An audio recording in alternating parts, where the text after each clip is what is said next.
तो मेरे ख्याल से जेनसेन में हम लोगों ने equality, concave up, concave down, ये सारी चीज़ें एक बार तो देख ली है, नहीं सही है ना।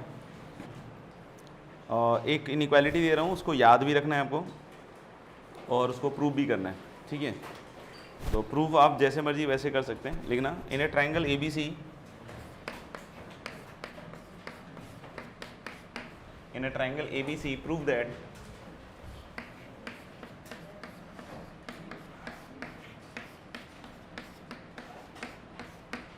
in a triangle ABC prove that cot square A plus cot square B plus cot square C greater than equal to 1। एक तो जेनसन अभी जस्ट पढ़ा है तो उसका भी यूज़ कर सकते हैं। इसके लिए सबसे पहले हम लोग को y equal to cot square x का ग्राफ देखना पड़ेगा। कॉट एक्स का ग्राफ शायद बताया हुआ है, अब मैं डबल डेरिवेटिव चेक नहीं कर रहा हूँ। कॉट एक्स का graph since we all know कि इस तरीके से आता है कॉट एक्स में, तो जब कॉट स्क्वायर एक्स का ग्राफ बनाओगे तो होगा क्या, जो नेगेटिव वाला साइड है वो सिर्फ क्या बन जाएगा, पॉजिटिव। यानी ये जो पोर्शन है ये तो ऐसे ही रहेगा, मतलब ऐसे ही रहेगा, मतलब स्क्वायर होगा तो बस ये होगा कि जो हाइट 0 से 1 के बीच में वो हाइट घट जाएंगे और जो 1 से बड़ी हाइट्स हैं वो थोड़ी और बड़ी हो जाएंगी, समझ में आएगा। लेकिन मोरलेस ग्राफ का शेप तो ऐसा ही रहेगा, नहीं समझ में आया। और इस तरीके से इधर जब देखोगे तो ये भी कुछ इस तरीके से आ जाएगा। यानी कुल मिला के आप देख सकते हो कि 0 से पाई जहाँ पे ये ए बी सी तीनों एंगल होंगे, नहीं इसको मैं हटा देता हूँ नीचे,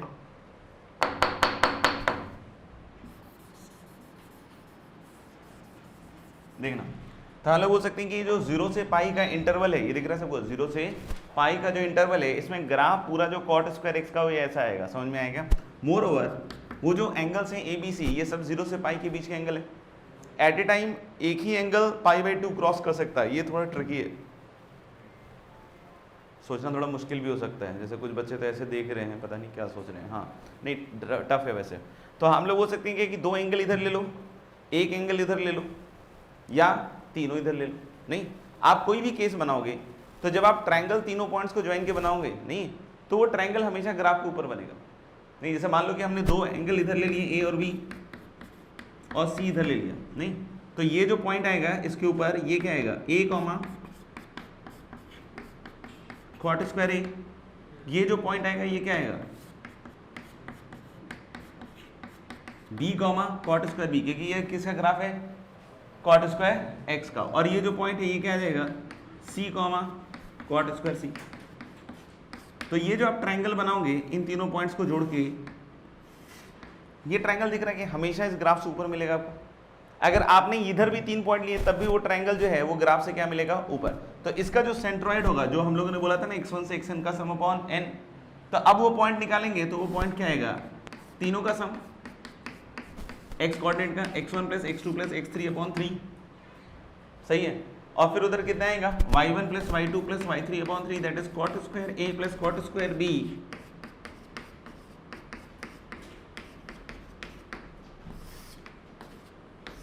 अपॉन 3, समझ में आएगा। अब फिर से यहाँ पे क्या बनाएंगे हम लोग, वर्टिकल लाइन। तो ये जहाँ पे ग्राफ को काटेगा इसका x कोऑर्डिनेट और इस पॉइंट का x कोऑर्डिनेट क्या होगा, सही। तो ये x कोऑर्डिनेट देखना है, a प्लस बी प्लस सी तो पाई है ना, a प्लस बी प्लस सी कितना है, पाई। तो ऑब्वियस बात है कि इसका जो x कोऑर्डिनेट हो गया ये कितना हो गया, π/3। x कोऑर्डिनेट कितना हो गया, π/3। और ग्राफ किसका, ये कॉट स्क्वायर x का, तो इसके y कोऑर्डिनेट की वैल्यू कितनी हो जाएगी, कॉट स्क्वायर π/3। कितना हो जाएगा, कॉट स्क्वायर π/3। और कॉट स्क्वायर π/3 कितना हो जाएगा, 1/3।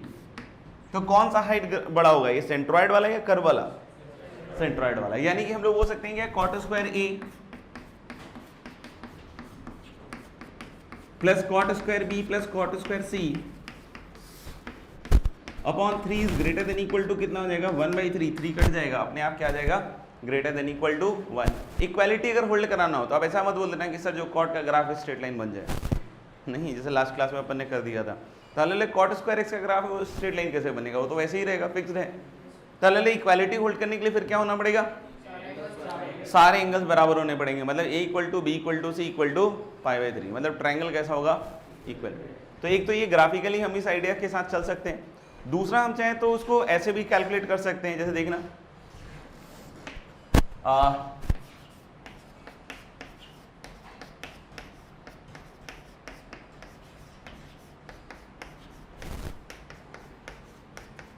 ये एक इनइक्वालिटी है जिसको हम लोग अभी प्रूव करके भी देख सकते हैं, वैसे मेरे ख्याल से बहुत सारे बच्चों ने करके भी देखा होगा।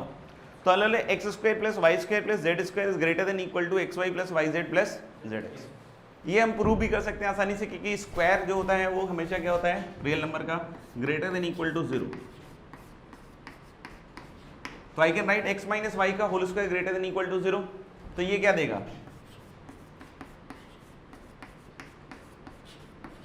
X square plus y square is greater than what, 2xy। ऐसे ही आप साइक्लिकली लिख लो y minus z, z minus x, तो अपने आप क्या आ जाएगा y square plus z square and z square plus x square, तीनों को जोड़ दीजिए। जैसे ही तीनों को जोड़ोगे तो अपने आप इधर x square plus y square plus z square 2 times आएगा और उधर 2xy 2xyz 2zx, तो 2 कटेगा तो वही इनइक्वालिटी बन जाएगी। इस इनइक्वालिटी का भी यूज कर सकते हैं हम इसको प्रूव करने के लिए। हम लोगों को सिर्फ करना क्या है कि इसमें हम x को कॉट ए रख दें, समझ में आ रहा है क्या, y को कॉट बी रख दें और z को क्या रख दें, कॉट सी। एक बार देख लो, रिजल्ट नहीं लिख रहा हूं यहां पे बोल दे रहा हूं। तो ये रिजल्ट क्या हो जाएगा, cot square a plus cot square b plus cot square c greater than equal to cot a cot b plus cot b cot c plus cot c cot a. In a triangle what is this, cot a cot b plus cot b cot c plus cot c cot a. तो अपने आप आ गया क्या, sigma cot square a equal is greater than equal to 1। और इसमें भी, इस इनइक्वालिटी में भी इक्वालिटी कब होल्ड करता है, जब ऑब्वियसली आता है कि x इक्वल टू क्या होगा y, और ऐसे ही इसको होल्ड कराने के लिए y इक्वल टू z और z इक्वल टू x, मतलब x y z तीनों क्या होने चाहिए, सेम।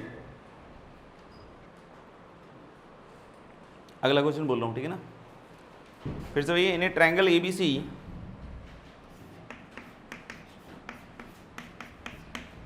प्रूव दैट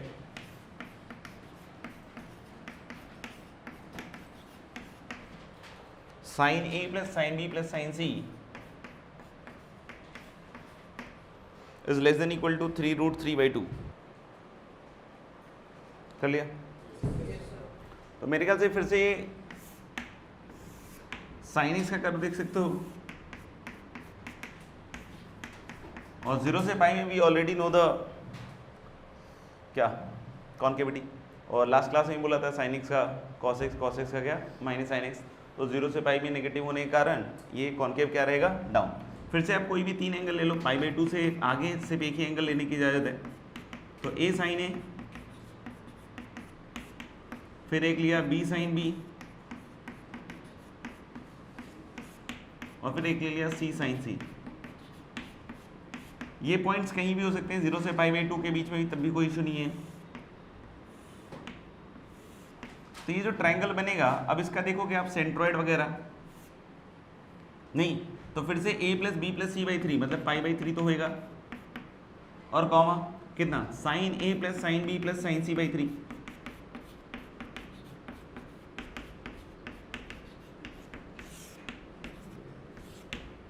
समझ में आ रहा है? और फिर जैसे ही हम लोग बोल सकते हैं क्या कि अगर यहाँ वर्टिकल लाइन बनाएंगे तो ये जहाँ कर्व पे कट करेगा उसका x कोऑर्डिनेट भी पाई/3 और y कोऑर्डिनेट कितना आएगा, साइन पाई/3। साइन पाई/3 मतलब कितना हो जाएगा, √3/2।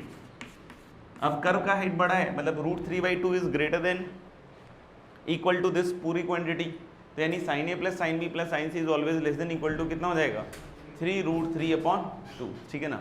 तो इस तरीके से हम जेंसेल इनइक्वालिटी का यूज करके डिफरेंट इनइक्वालिटीज को प्रूव कर सकते हैं, प्रोवाइडेड कि उसकी कॉन्केविटी का सही आइडिया हुआ आपको। समझ में आएगा? नेक्स्ट हम लोग आगे बढ़ रहे हैं, ठीक है। तो ये लिख लिया हो तो नेक्स्ट लिखना। नेक्स्ट जैसे हम लोगों ने arithmetic mean, geometric mean, harmonic mean कर रखा है, नहीं। अब हम लोग बोल रहे हैं कि उसमें एक इनइक्वालिटी है और उस इनइक्वालिटी को भी हमको यूज करना सीखना पड़ेगा, ठीक है। तो उसमें जो एक इनइक्वालिटी है उसको भी प्रूव करने वाले हैं हम लोग कि arithmetic mean is greater than equal to geometric mean is greater than equal to harmonic mean. वैसे देखा जाए तो उसके पहले भी एक चीज आता है and that is RMS, root mean square. इसके बारे में, आरएमएस के बारे में थोड़ी देर बाद बात कर लेंगे। फॉर द टाइमिंग हम लोग किस बात पे डिस्कस कर रहे हैं, arithmetic mean greater than equal to geometric mean is greater than equal to harmonic mean.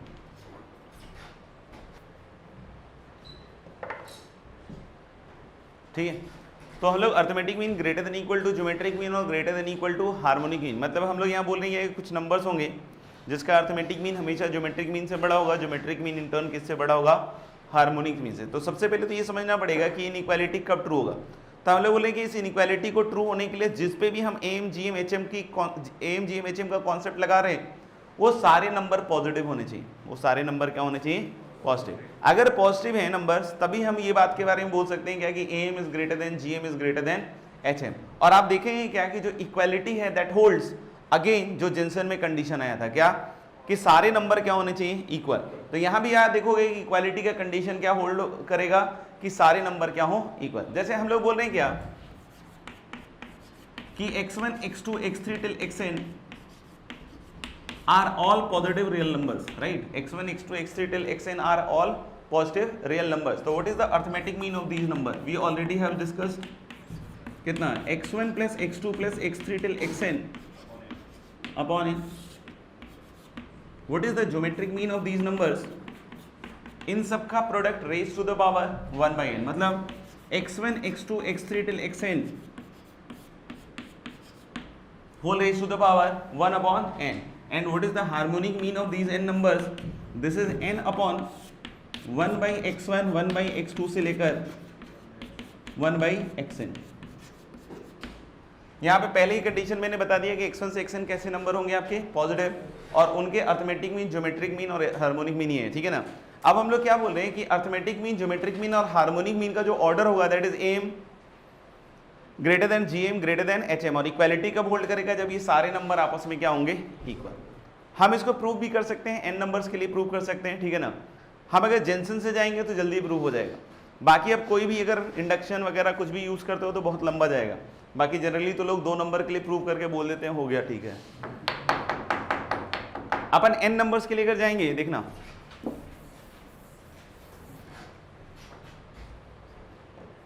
करें डिस्कस। हम लोग अगर एन नंबर्स के लिए जा रहे हैं, ठीक है, तो मैं एक पहले कर्व ले रहा हूं y equal to log x। Do we know the convexity of this curve ln x? Concave down, last class में भी बात कर रहे थे।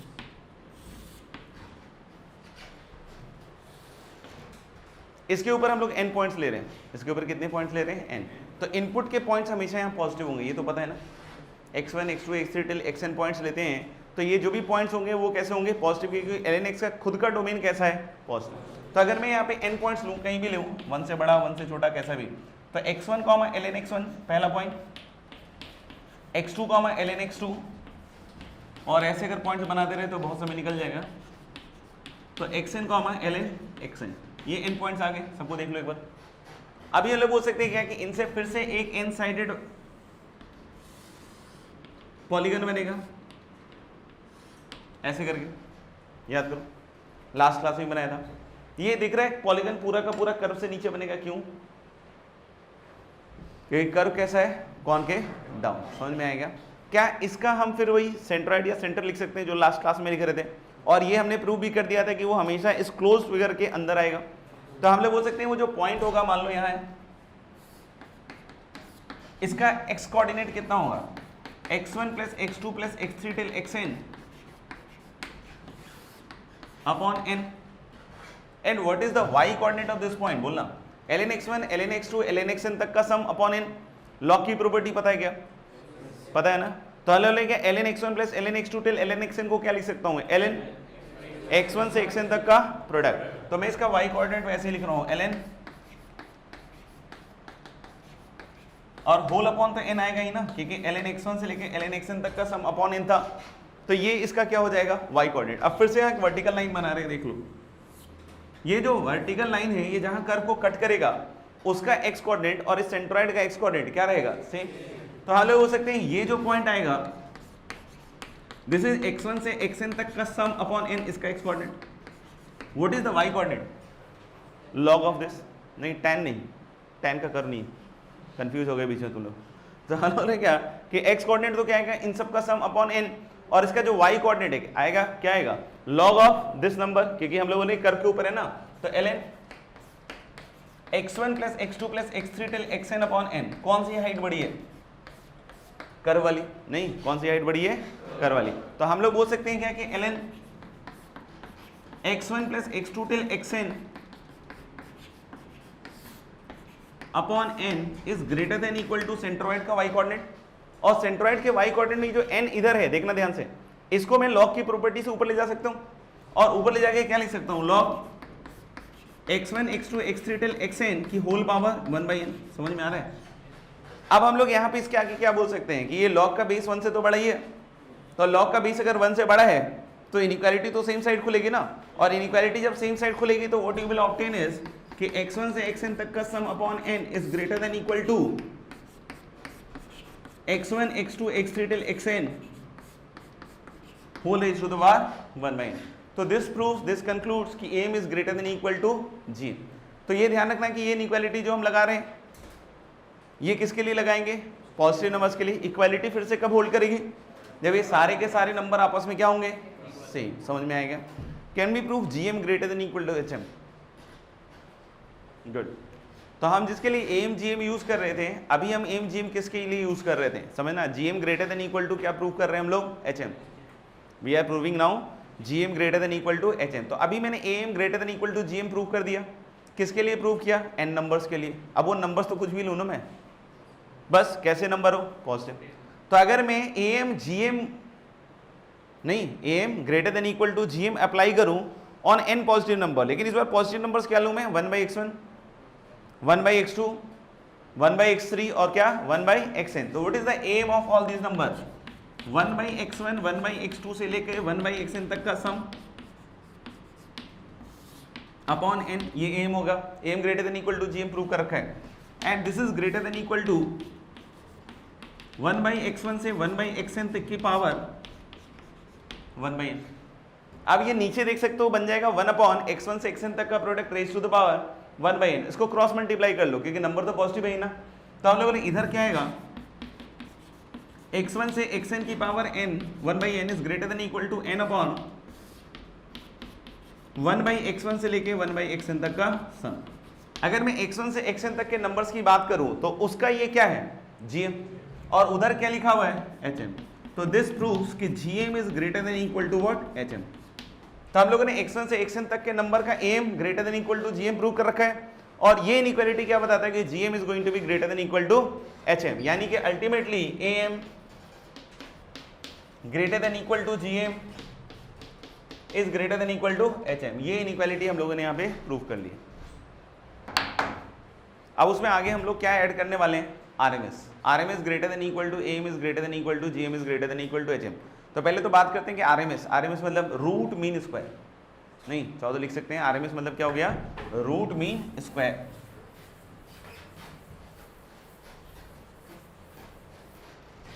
जैसे मान लीजिए कि n नंबर्स हैं, ठीक है ना, x1 से लेकर xn, उसका RMS कैसे लिखेंगे, देखना। हेलो नहीं कि n नंबर्स हैं x1 से लेकर क्या xn, तो उसका हम RMS कैसे लिखेंगे, पहले तो रूट मीन स्क्वायर, मतलब अब क्या लिखना पड़ेगा, स्क्वायर्स का मीन। अब क्या लिखोगे, स्क्वायर्स का मीन। तो x1 से xn तक के नंबर थे तो उसके स्क्वायर्स क्या हो गए, x1 स्क्वायर से लेकर xn स्क्वायर, उसका मीन क्या आएगा, x1 square plus x2 square से कहां तक जाएगा ये xn स्क्वायर, और होल अपॉन क्या आएगा n। नहीं, तो this will be the root mean square of n number. समझ में आ गया? अब हमको क्या एस्टेब्लिश करना है कि root mean square is greater than equal to m। सोच के देखो, करके देखो, कर दिया, गुड। बताओ भाई कैसे करें।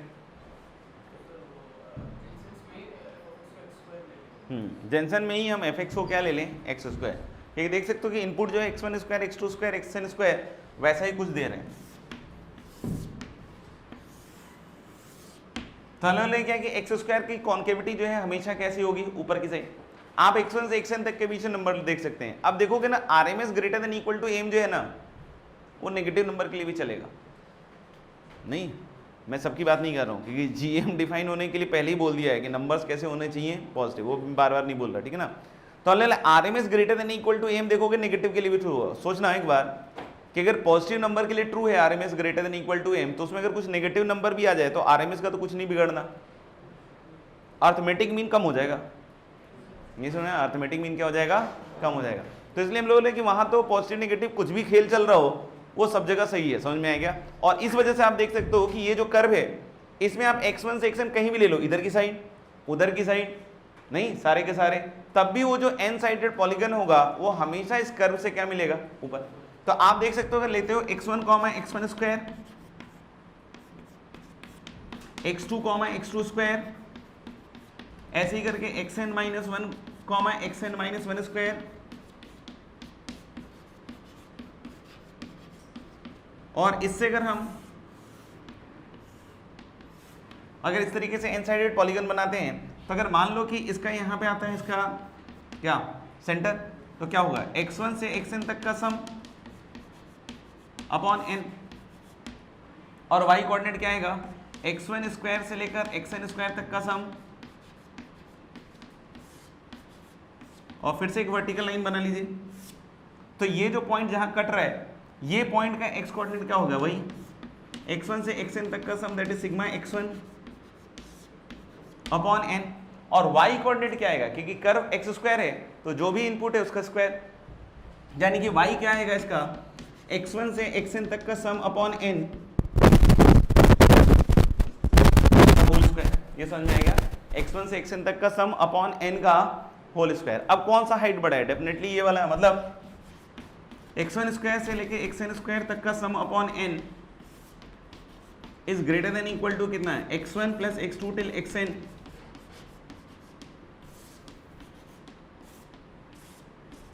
का होल स्क्वायर। अब स्क्वायर रूट जैसे ही लोगे तो इधर की साइड आरएमएस बन जाएगा, उधर क्या बन जाएगा, greater than equal to M.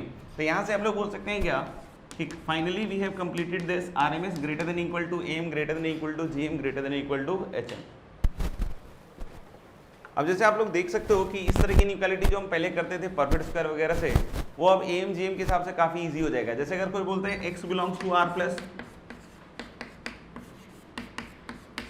x plus 1/x, तो अलग कि x belongs to r plus x plus 1/x, जैसे कि इसकी इनइक्वालिटी लिखनी है, ठीक है ना, इसका मिनिमम वैल्यू लिखना है, तो याद हो तो हम लोग इसको परफेक्ट स्क्वायर से कर रहे थे, एम जीएम लगाओगे तुरंत बन जाएगा।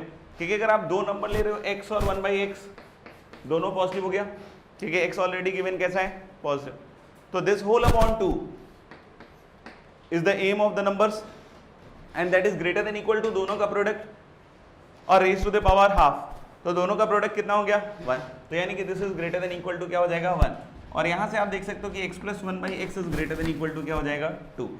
ये कब होगा, जब x कैसा होगा, positive.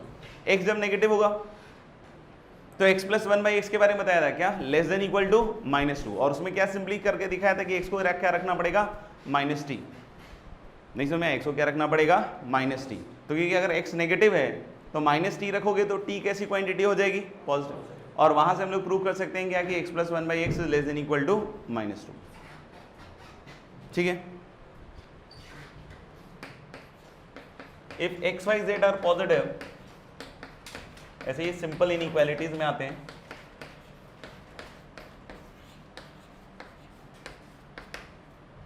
if x y z are positive then prove that x plus y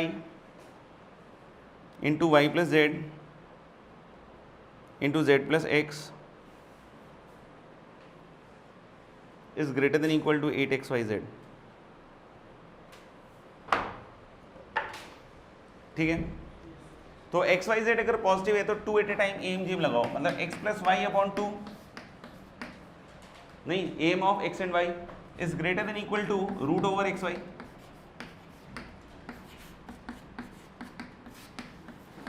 y plus z upon 2 is greater than equal to कितना हो जाएगा, रूट वाई जेड, और एक बार z plus x upon 2 is greater than equal to root Z x. अब कुछ नहीं, simply तीनों को क्या करना है आपको, मल्टीप्लाई, क्योंकि तीनों पॉजिटिव क्वांटिटीज हैं तो मल्टीप्लाई करोगे तो इनइक्वालिटी का साइन चेंज नहीं होगा, and you will get on this side x plus y, y plus z, z plus x, नीचे 8, और इधर इसका प्रोडक्ट क्या देगा आपको, एक्स वाई जेड। इक्वालिटी फिर से कोई पूछे तो x equal to y equal to z पे। नेक्स्ट लिखिएगा,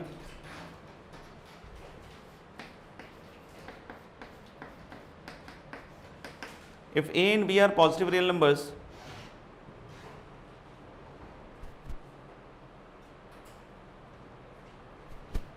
if a and b are positive real numbers such that 5a plus 2b equal to 7, if a and b are positive real numbers such that 5a plus 2b equal to 7, then find the maximum value of a cube into b square.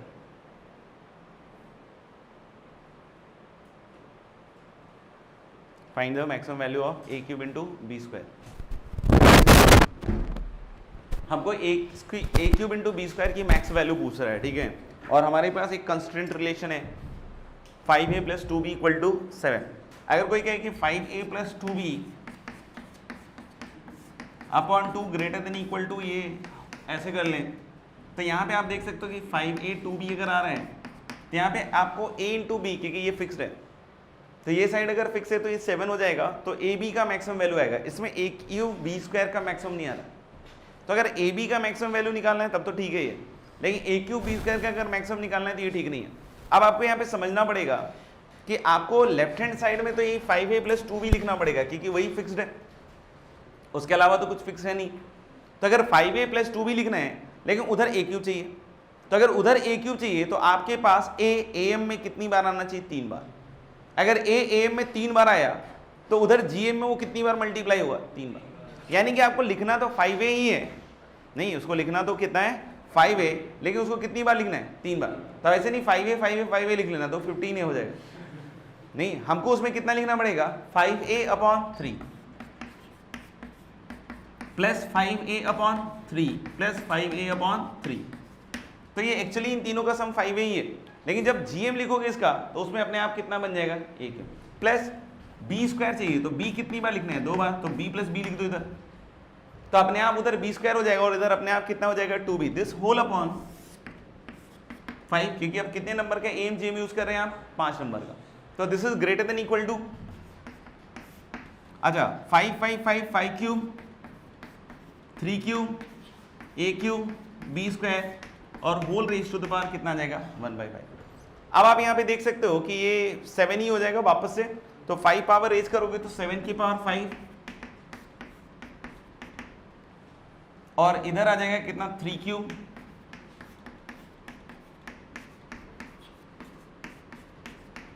तो इसका जो maximum value आएगा, अब calculate करके तो नहीं लिख सकते लेकिन जितना लिख सकते हैं उतना लिख दें, 7 की पावर 5 इंटू 3 क्यूब अपॉन 5 की पावर क्या आएगा? 8। देख लेना, ये किसी को नहीं समझ में आया तो बता सकते हैं। हाँ, अब वो सेकंड पार्ट में आ रहे हैं, तो मेरे ख्याल से ये अगर क्लियर है तो मैं इसी को अब आगे बढ़ा रहा हूँ। अगर मान लो कि हमने एम जीएम लगाया ऐसे, तब तो आंसर ये आ गया। अब मैं कुछ ऐसा करूँगा कि आंसर अलग अलग आ सकता है, नहीं अब देखना जैसे इसने ये काम किया क्या कि 5a को लिखा a plus 2a plus 2a और b को लिखा शायद b प्लस b या कुछ और लिखा, यही लिखा। अब इस पे लगा दिया, अब इस पे लगा दिया तो इधर इसका कितना है? a क्यूब b स्क्वायर और इंटू 2, क्योंकि मेरे को 5a लिखने का समझना, हाँ 4 है, बहुत तगड़ा बात बताया। अच्छा, तो आप लोग बोल रहे हैं क्या कि चलो 4 आ गया, अब वहां देखोगे वो फिर से 7 हो गया, अब स्क्वायर कर लो आप, सॉरी उसका भी पावर 4 ही आएगा, मतलब 4 पावर कर दो आप 5, हाँ इसका पूरा पावर कितना कर लो आप? 5। तो अब देखोगे a क्यूब b स्क्वायर कुछ और ही आ गया मैक्सिमम। मतलब मेरा क्या कहने का पॉइंट है कि 5a लिखने के बहुत सारे तरीके हो सकते हैं, मैंने एक ये तरीका यूज किया, इसमें जो आंसर है ये करेक्ट है, उसके अलावा जितने आंसर सब गलत हैं। नहीं तो मेरे ख्याल से एक बच्चा शायद एक्सप्लेन करने की हालत में है, उसके अलावा और कोई एक्सप्लेन कर सकता हो? 2 और भी, ज़बरदस्ती फर्जी फोकट हाथ मत खड़ा करना, गलत हुआ तो फिर देख लेना, सही बताएंगे फिर हम तुम्हें। और भी तुम भी, हाँ बोलो। क्या बात है, क्या बात है, हाँ शाबाश, ताली बजाओ भाई इसके लिए, वेरी गुड। हेलो, लेकिन ये सब लोग मिस कर जाते हैं, जबकि सबसे इंपॉर्टेंट पॉइंट जो जितना आपको इनइक्वालिटी का यूज पता होना चाहिए उतना आपको ये पता होना चाहिए कि इक्वालिटी कब होल्ड करेगा। जैसे अगर कोई बोले कि क्या इस केस में, जैसे इससे आंसर तो आएगा ना कुछ, चलो उसका आंसर भी निकाल देते हैं। 7/5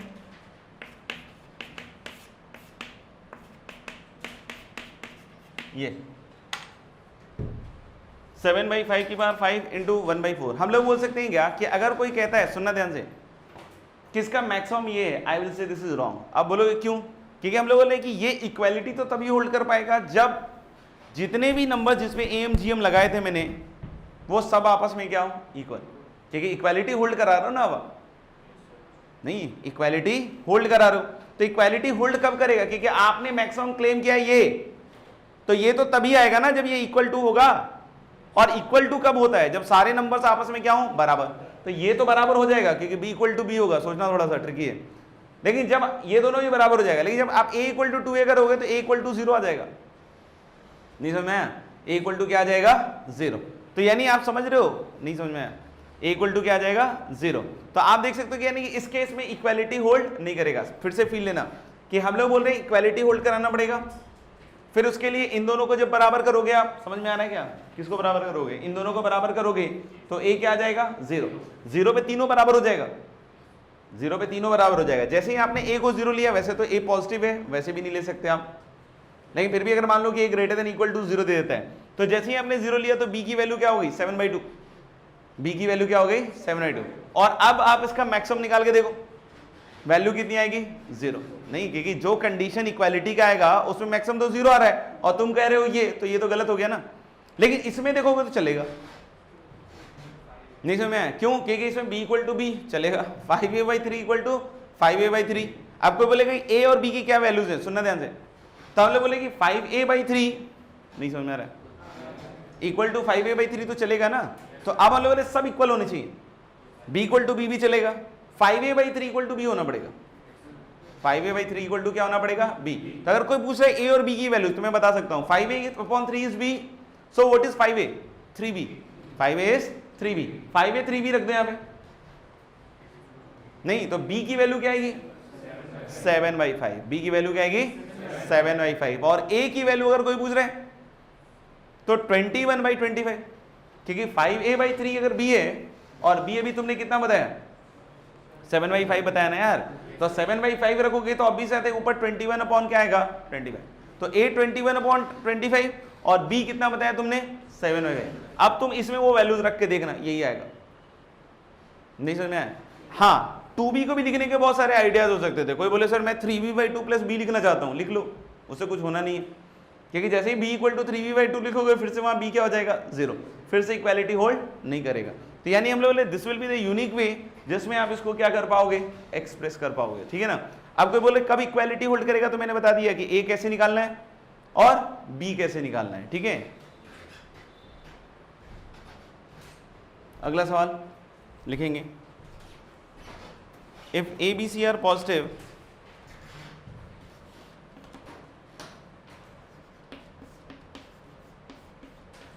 if a b c are positive, then find the least value of a cube upon 4b square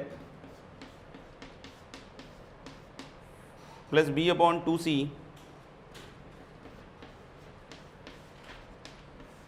plus 81c square upon 4a cube.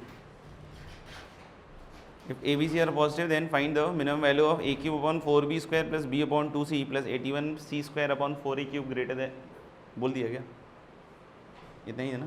हाँ, इसका हम लोग को लीस्ट वैल्यू निकालना है। नहीं, क्या निकालना है, लीस्ट। अब किसी एक्सप्रेशन का लीस्ट निकालना है तो ऐसे हम कैलकुलस के भी तरीके और इस तरह की भी चीज़ें यूज़ करते हैं, लेकिन वो हम कैलकुलस जब पढ़ेंगे तभी करेंगे। ठीक है ना? वैसे अगर कोई बोले कैलकुलस है तो इसमें ज़्यादा वेरिएबल्स हैं, कैलकुलस में भी हम एक ही वेरिएबल तक ज़्यादा से ज़्यादा जाते हैं। समझ में आएगा? तो यानी कि अब हम लोग इसको अपने जो इनइक्वालिटी जो हमने पढ़ा है उसी के हिसाब से सॉल्व करने की कोशिश कर रहे हैं। अगर कोई इसमें डायरेक्टली एम जी एम लगाए तो देख सकते हो a क्यूब कट जाएगा, b एक नीचे रह जाएगा, c एक ऊपर रह जाएगा, मतलब this is greater than equal to something c/b के फॉर्म में आएगा। तो जो लीस्ट वैल्यू है वो c और b पे थोड़ी डिपेंडेंट होनी चाहिए, वो तो फिक्स होनी चाहिए ना लीस्ट वैल्यू। यानी कि हम बोल रहे हैं कि इस फॉर्म में एम जी एम नहीं लगा सकते हैं। अब आप देख सकते हो कि हो क्या रहा है कि जब डायरेक्टली आप एम जी एम लगा रहे हो तो एक b इधर बच जा रहा है, यानी कि अगर हमारे को एक b और मिल जाता तो ये सेटल हो जाता। तो जैसे ही आप एक भी और सोचोगे तो इसको दो बार लिखने की सोचोगे और हमेशा कैसे लिखोगे, इक्वल, जैसे भी बताया। तो जब इक्वल लिखोगे तो एक बी अगर ऊपर क्रिएट होगा तो अपने आप एक सी भी नीचे क्रिएट हो जाएगा, तो अभी साथ जो सी का एक कमी पड़ रहा था वो भी सेट हो जाएगा। यानी कि जो मिडिल वाला मतलब आपको एम जीएम के लिए टर्म्स को सुटेबल बनाना पड़ेगा। तो कुल मिला के हम लोग बोल सकते हैं हम क्या कि अगर हम इन टर्म्स में एम जी लगाएं, देखिए बी अपॉन 4c और प्लस कितना बी अपॉन 4c, ये एक्चुअली बी अपॉन 2c है, और प्लस कितना 81c square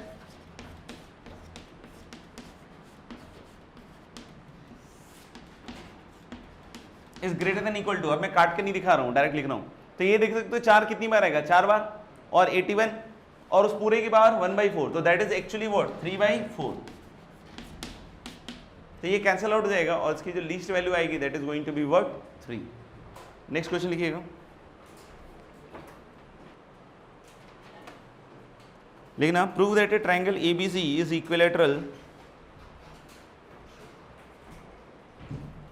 prove that a triangle ABC is equilateral if and only if, prove that a triangle ABC is equilateral if and only if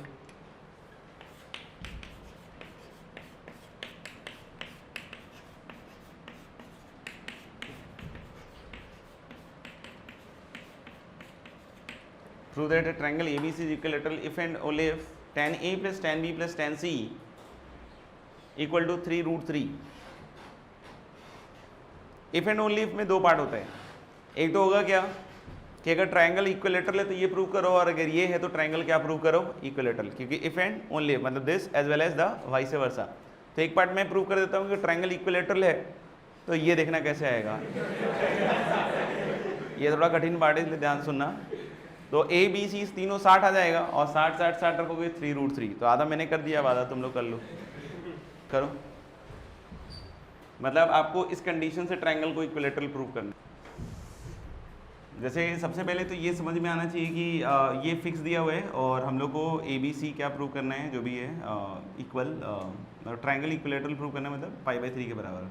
तो जैसे अगर कोई बोलता है कि एम जी एम लगा रहे हैं हम tan A tan B tan C पे, नहीं तो क्या लगा सकते हैं, नहीं लगा सकते हैं। तो पहला थॉट ये आना चाहिए था, अगर किसी का नहीं आया तो अलग बात है, जैसे कुछ बच्चों का नहीं आया था शुरू में, कि इसमें सारे के सारे पॉजिटिव हैं क्या, क्योंकि अगर आप आंख बंद करके एम जी एम लगा रहे हैं तो आंख बंद करके ही नंबर ला रहे हैं, ठीक है ना। तो हालांकि एम जी एम लगाने से पहले ये सोचना पड़ेगा। तो बहुत ऑब्वियस है कि ऐसा हो सकता है कि एक टर्म नेगेटिव हो जाए, लेकिन जो डेटा दिया हुआ है उसके हिसाब से नहीं हो सकता, क्योंकि अगर आप ट्रायंगल में ज़्यादा मानो हुए तो एक ही ऑब्ट्यूज होगा, दो तो नहीं आएगा अमीश, हाँ ऐसा कोई ट्रायंगल जिसमें दो ऑब्ट्यूज नहीं, तो हालांकि दो ऑब्ट्यूज तो नहीं आएगा। तो यानी कि अगर ऑब्ट्यूज अगर आया तो एक आएगा और बाकी दो को तो क्या रहना पड़ेगा एक्यूट। अब मैं क्या कह रहा हूं कि अगर वो ऑब्ट्यूज आया तो उसका tan तो नेगेटिव हो गया, बाकी दोनों का tan पॉजिटिव।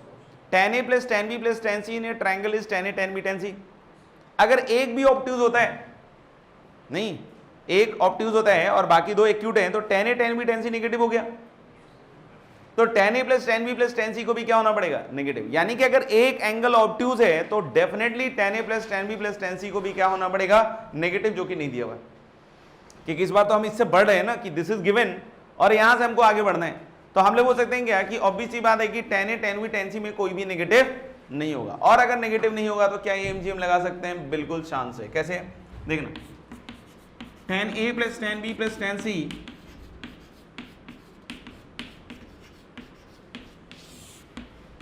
अपॉन 3, ये होगा क्या इन तीनों का एम, और इसकी वैल्यू 3√3 दी हुई है, तो इसका आंसर कितना आ गया √3। मतलब इन तीनों नंबर का एम कितना हो गया √3। ये सारे नंबर कैसे हैं positive. GM is actually tan A tan B tan C की पावर 1/3। ये समझ में आई क्यों, क्योंकि हम लोग को पता है tan A plus tan B plus tan C is what tan A tan B tan C। तो इसकी वैल्यू क्या होगी 3√3, और 3√3 की पावर 1/3, ये भी कितना हो गया √3। तो क्या यहाँ पे दिख रहा है कि इन तीनों नंबर का एम और जीएम क्या है सेम, और तीनों नंबर का एम जीएम सीएम तभी हो सकता है जब तीनों नंबर क्या होंगे इक्वल, मतलब tan A equals tan B equals tan C, और उससे फिर आ जाएगा आपके पास क्या ट्रायंगल इक्विलेटरल। अब इसमें आप वो जेंसन भी लगा सकते हो, क्योंकि अगर आपने प्रूव कर लिया कि तीनों के तीनों एंगल एक्यूट हैं, तो अब tan X का जो कॉन्केविटी है अपवर्ड हो गया, और अब यहां से आप वो चीज जेनसन वाली यूज कर सकते हो, उस केस में नहीं जो अभी थोड़ी देर पहले डिस्कस हो रहा था, ठीक है ना।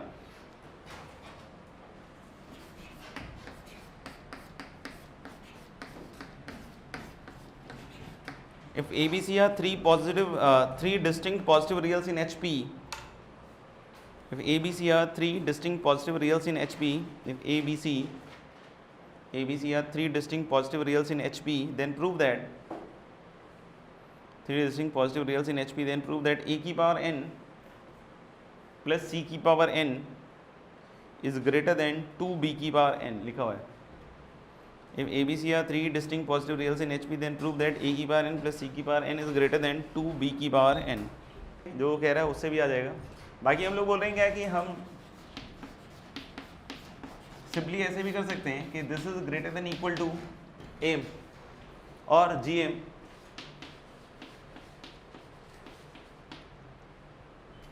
ये सही है। अब इसी को बाद में उसने क्या किया कि b equal to 2ac upon a plus C लिख के और उसके बाद n पावर रेज करके वो कर लिया है, वो हो भी जाएगा, कोई इश्यू नहीं, ठीक है ना। एक चीज़ और समझना कि अगर a b c HP में है तो b a और c का क्या होगा, HM, b और h और c, a और c का क्या होगा, HM, a और c का GM क्या होगा, रूट से c। इन दोनों में कौन बड़ा होगा, रूट AC। ये समझ में आता है क्यों, क्योंकि हम लोग बोल रहे हैं कि GM is greater than what, HM। तो अगर रूट AC बड़ा है इससे, तो अगर दोनों साइड तुमने पावर n रेज कर दिया, नहीं समझ में आया, तो हम लोग बोल सकते हैं this is further greater than what, b की पावर n। तो यहां से आ जाएगा डायरेक्टली a की पावर n प्लस c की power n is greater then 2 times b की पावर